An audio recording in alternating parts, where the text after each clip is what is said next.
एक बार हज़रत कलंदर शहबाज कहीं सफ़र पर जा रहे थे। जब आगे गए तो उनको एक रीछ नचाने वाला मिला। उनके पास वो ढोलक भी थी जिसको बजाकर वो रीछ को नचाते हैं। तो हज़रत कलंदर ने उनसे पूछा कि आप कौन हैं? उसने कहा कि मैं कलंदर हूँ। उस ज़माने में उस रीछ नचाने वाले को कलंदर कहा जाता था। तो उस रीछ नचाने वाले ने कलंदर से पूछा कि आप कौन हैं? उसने भी कहा कि मैं कलंदर हूँ। उस रीछ नचाने वाले ने कलंदर से पूछा कि आपके पास कोई तमाशा तो है नहीं, आप कलंदर कैसे हुए?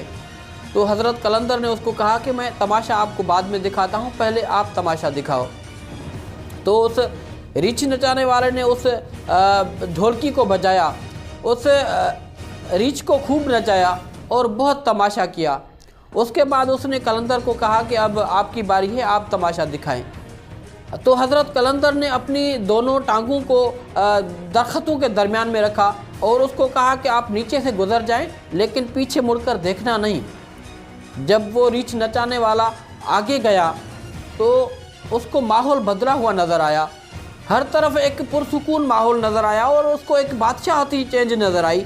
सामने उसके एक लश्कर आ रहा था। लश्कर देखकर परेशान हो गया, वापस जाने के लिए सोचने लगा। तो लश्कर का जो सुपह सालार था वो आगे बढ़ा और उसके पास आया और कहा कि बादशाह सलामत, आप कहाँ हैं? बादशाहत, रैयत, रानियाँ सब आपको ढूंढ रही हैं और हम आपको कहाँ कहाँ ढूंढ रहे थे। उसको घोड़े पर बिठाकर तख्त पर ले जाया गया, उस सुल्तनत में उस महल में ले जाया गया।